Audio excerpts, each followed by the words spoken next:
नमस्कार दोस्तों, मैं सूरज स्वागत करता हूं आपका अपने YouTube channel learn IT with Suraj में।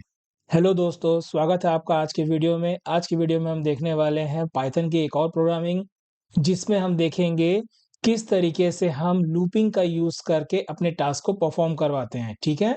तो आइए, मैं आपको इंट्रोड्यूस कर देता हूं अपने स्क्रीन से। पहले स्क्रीन में आपको यहाँ दिखाई दे रहा है, पहला विंडो दिख रहा है आपको जहाँ पे हमें आउटपुट दिखेगा। दूसरे में मैंने ऑलरेडी यहाँ पर एक प्रोग्राम लिख रखा है और तीसरा जो खाली वाला विंडो है, यहाँ पे मैं आपको समझाऊँगा कि कैसे प्रोग्रामिंग लिखनी होती है, ठीक है? हमारा क्वेश्चन ये है, write a program to find the sum of 1 to n। इस प्रोग्राम को समझिए, write a program to find the sum of 1 to n। इसका मतलब ये है कि आपको एक प्रोग्राम लिखना है जिसमें आपको फाइंड करना है सम मतलब जोड़ना है, सारे नंबर्स को जोड़ना है और भी कहां से कहां तक 1 से शुरू करना है और n तक जोड़ना है। अब आप बोलेंगे n तक कैसे जोड़ेंगे? इसके लिए प्रोग्रामर सबसे पहले ये सोचता है कि n एक वेरिएबल है, तो इसके अंदर मुझे यूजर से इनपुट लेना होगा। यूजर जहां तक नंबर देगा वहां तक मैं जोड़ूंगा 1 से लेके n। समझ में आया? इसका मतलब ये होता है, सपोज करो मैंने इनपुट कर दिया वहां पर 5, तो स्टार्टिंग है 1 और मैंने नंबर दे दिया 5, तो 1 से लेके 5 तक हम वैल्यू को प्लस करेंगे। मतलब 1 प्लस 2 प्लस 3 प्लस 4 प्लस 5। इस प्रोग्राम का मतलब ये होता है। तो इन सबको प्लस करने पर जो वैल्यू आती है उसको हम बोलते हैं सम ऑफ 1 टू n, ठीक है? और वो चीज लास्ट में प्रिंट हो जाएगी, ठीक? तो इस बेस पर पहले इस प्रोग्राम को मैं आपको समझाता हूं कि इसमें काम कैसे हो रहा है। चलिए, सबसे पहले मुझे n की वैल्यू चाहिए, तो सीधी सी बात है, मुझे इनपुट लेना होगा, ठीक? तो एक काम करते हैं, मैं आपके साथ साथ यहाँ पे लिखते चलता हूं और आपको समझ में भी आएगा कि काम कैसे हो रहा है। सपोज मैंने यहाँ पर लिख दिया m इक्वल्स टू, मुझे वैल्यू इनपुट लेनी है, तो मैंने यहाँ ले लिया इंट, क्योंकि इंटीजर में कन्वर्ट भी करना है मुझे। याद है ना, इनपुट हमेशा स्ट्रिंग में लेता है और मुझे इंट में कन्वर्ट करना पड़ता है, इसलिए मैंने पहले ही उसमें इंट लिख दिया, ठीक? अब मैं लिखता हूँ इनपुट पैरेंथेसिस ऑन ऑफ और इसके अंदर हम लिखते हैं मैसेज। क्या लिखते हैं? Enter the number. बस ये लिख दिया। जहां तक जाना वो हमको पता है। चलिए, ये हमने कर दिया। इसके बाद ये वैल्यू आ गई, मतलब हमने वो वैल्यू ले ली जो n में रखनी है। अब कहां से शुरू करना है, कैसे शुरू करना है, इसके लिए पहले एक चीज याद रखो कि हमें लूप कौन सा लेना है, व्हाइल लूप लेना है कि फॉर लूप, क्योंकि दोनों के तरीके अलग है यूज करने के। अगर आप व्हाइल लूप लेते हैं तो आपको इनिशियल वैल्यू पहले देनी होगी और फॉर लूप लेते हैं तो आपको रेंज फंक्शन का यूज करना पड़ेगा, ठीक है? तो मैं सबसे पहले इसको व्हाइल लूप के थ्रू करके दिखाता हूं। तो पहले एक इनिशियल वैल्यू लेनी है, तो एक काम करते हैं, मैं वैल्यू ले लेता हूं t इक्वल्स टू 1। ये मेरी इनिशियल वैल्यू हो गई। अब इसके बाद मैं यहां पर आता हूं और यहां पर अब मैं लिखता हूं while t is less than equal to, क्या लिखूंगा कंडीशन बताइए? t की स्टार्टिंग वैल्यू 1 है और कहां तक जानी चाहिए? हमारे क्वेश्चन को देखिए, हमारा क्वेश्चन बोल रहा है 1 से तो जाना है, लेकिन जाना कहां तक है? n तक। और इस n के लिए मैंने इनपुट कहां लिया है? इस m में लिया हुआ है। याद दिख रहा है आपको? इनपुट आएगा और इंट में कन्वर्ट होकर m में जाएगा, तो मैं यहां लिखूंगा t equal less than equals to m। इसका मीनिंग समझ में आ गया? फिर अपन लगाएंगे colon sign, enter key press करेंगे। अब मुझे क्या करना है? मुझे सम करना है। ये देखिए, सम करना है 1 से लेके n तक। अब एक बार में तो एक ही वैल्यू आएगी, तो कैसे किया जाए? तो एक काम करते हैं, मतलब मुझे सम करना है, मतलब मुझे एक और वैल्यू मिलेगी जिनका एडिशन हो रहा होगा, तो मुझे एक और वेरिएबल यहां बना के रखना होगा। तो सपोज मैं यहां एक वेरिएबल बना लेता हूं x और उसकी स्टार्टिंग वैल्यू रख देता हूं 0, ठीक है? अब देखिए, मैं यहां पर आता हूं, एंटर की प्रेस करता हूं, मैं बोलता हूं x equals to x plus, हमारे पास ये वैल्यू दिख रही है t की, यहां लिख देंगे t। अब देखिए यहां हुआ क्या, t स्टार्टिंग वैल्यू 1 लेके चल रहा है जो कि हमारे प्रोग्राम में लिखी हुई है। उसके बाद t छोटा है क्या या बराबर है m से? हाँ भाई, स्टार्टिंग की वैल्यू कम है, क्योंकि सपोज करो m में मैंने रख दिया 2 और t की स्टार्टिंग वैल्यू कितनी है? 1। तो ये कंडीशन क्या हो गई? ट्रू। ट्रू होने की वजह से अब वो जाएगा नीचे और जाके क्या करेगा? x plus T. तो x की वैल्यू कितनी है? 0 प्लस t की वैल्यू अभी कितनी है? 1। तो 0 प्लस 1 1 और x में ही सेव हो जाएगा वो, ठीक है? इसके बाद अगली वैल्यू क्या होनी चाहिए? हमको इंक्रीमेंट करना है, किसको? लूप को आगे बढ़ाना है। तो लूप को आगे बढ़ाने के लिए हम क्या करेंगे? यहां पर हम यहाँ करेंगे t equals to T plus 1, ताकि t की वैल्यू बढ़ेगी तभी तो ये लूप कंडीशन चेक करता रहेगा और वो m तक पहुंचेगा। ये हो गया तरीका।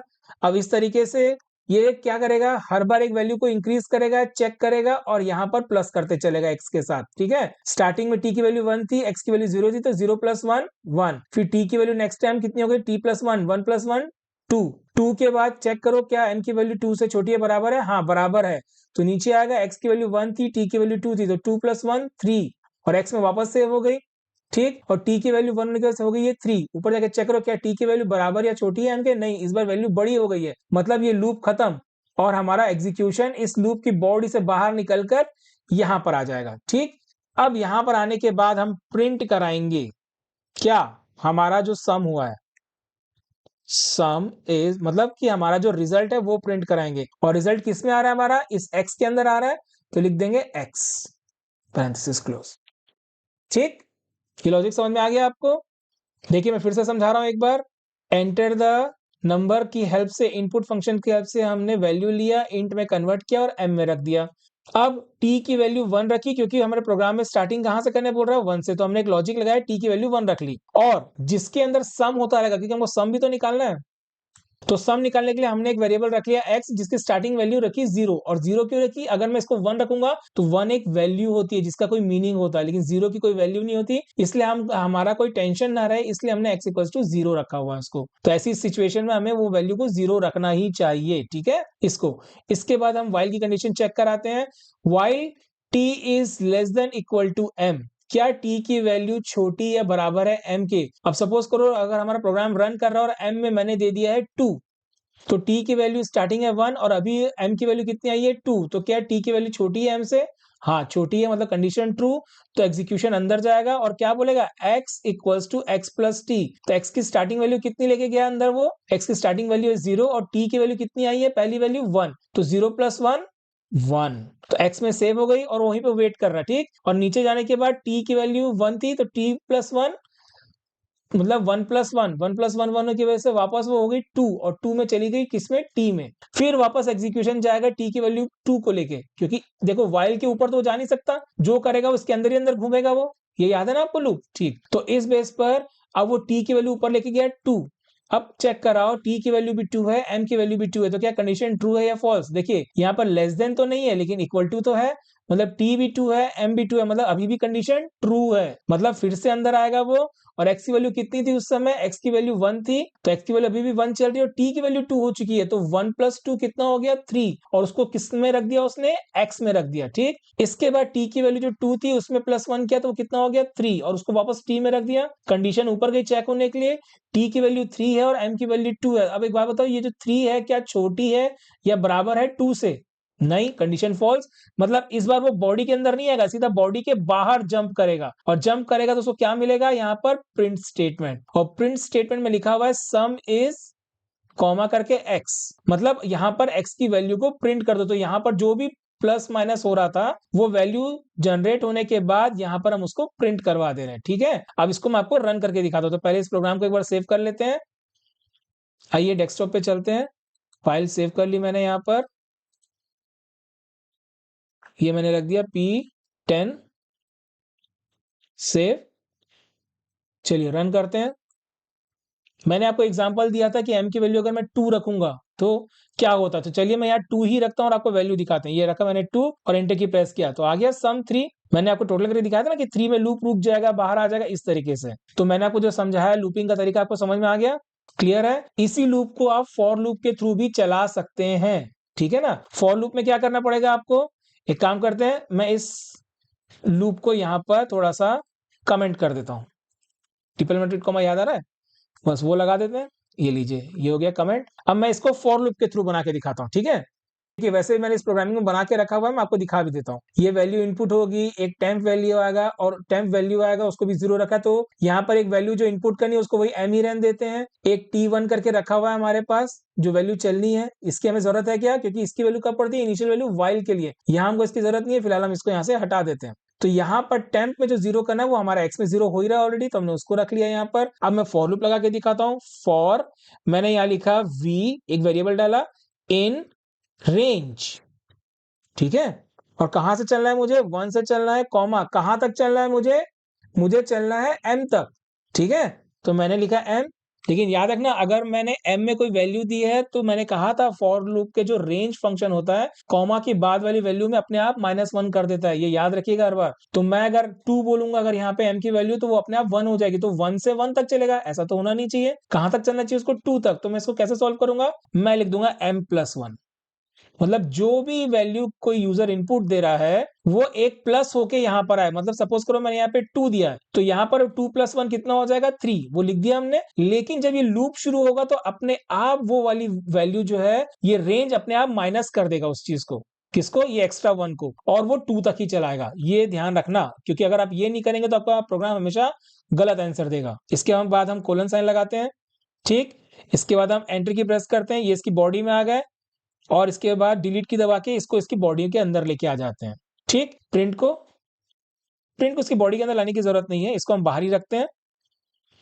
इसके बाद अब हमको क्या करना है, अब हमको वैल्यू को प्लस करते चलना है। ये एक्स की वैल्यू यहाँ कैसे आएगी? ये जो लिखा हुआ था ना, ये वाली चीज़, दिख रही है आपको? इसको अपन को यहाँ पे लेके आते हैं कॉपी करके, इधर आए, एंटर की प्रेस किए, कंट्रोल वी किए। अब यहाँ पे टी जैसी कोई चीज़ तो है नहीं यहाँ पर क्या है? ये वी दिया हुआ है, तो हम यहाँ लिखेंगे वी क्योंकि जो वैल्यू यहाँ पर होती है, वो वैल्यू पहले v को असाइन होती है, फिर v वैल्यू को लेके नीचे आता है फॉर लूप में, ध्यान रखना। तो v की पहली वैल्यू होगी 1, x प्लस v, x की स्टार्टिंग वैल्यू कितनी है? 0, तो 0 + 1, 1 और वापस वो x में सेव हो जाएगी, याद रखेंगे। उसके बाद फिर ये वाली वैल्यू क्या हो जाएगी? 2 और फिर वापस वो v में जाएगी, फिर x प्लस v मतलब x की वैल्यू 1 थी और v की वैल्यू 2 थी, तो 1 + 2 3 x में सेव हो जाएगी। अब हमने सिर्फ 2 ही रखी थी, ये 2 होने के बाद लूप से बाहर आएगा और प्रिंट कर देगा x को।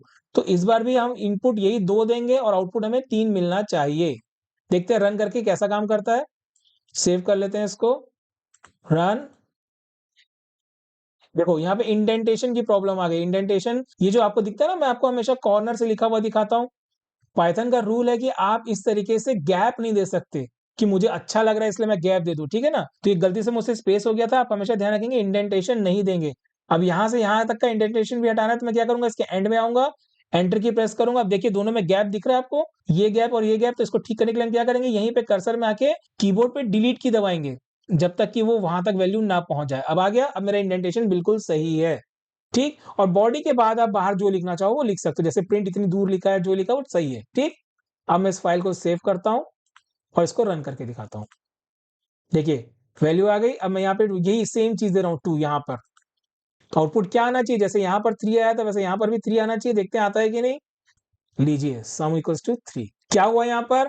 मैंने इनपुट किया 2 पे, तो ये 2 इनपुट गया m में और m में गया यहाँ पर, ठीक है। For v in range 1 to m में क्या गया? 2, 2 + 1 कितना हो गया? 3। लेकिन रेंज क्या करता है? लास्ट वाली वैल्यू में -1 खुद करता है, तो ये +1 हो गया था 3 और -1 करने की वजह से क्या हो गया? वापस 2, मतलब 1 से 2 तक जो मुझे चाहिए था। इसलिए मैंने आपसे कहा था कि यहाँ पे हर बार +1 रख दिया करो ताकि टेंशन ना रहे आपको, ठीक। तो पहली वैल्यू 1 गई v के अंदर, x के अंदर प्लस हुई, x की स्टार्टिंग वैल्यू 0 थी, 0 + 1 1।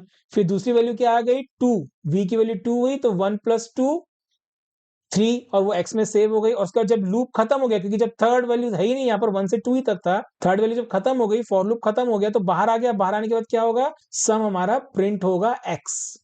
तो ये जो x बाहर लेके आया है, x की वैल्यू कितनी हो गई?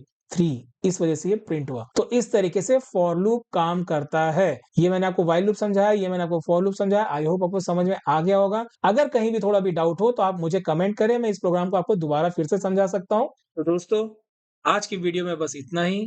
मिलते हैं आपसे अपने अगले नए वीडियो में। तब तक के लिए हमारे चैनल को लाइक करें, अपने दोस्तों के साथ शेयर करें और सब्सक्राइब ज़रूर करें। साथ ही बेल आइकन को क्लिक कर दें ताकि हमारी हर नई वीडियो की नोटिफिकेशन आप तक जल्द से जल्द पहुंचे। और आज के टॉपिक से रिलेटेड अगर आपका कोई भी डाउट हो तो आप हमें कमेंट कर सकते हैं। Thanks for watching my channel learn IT with Suraj.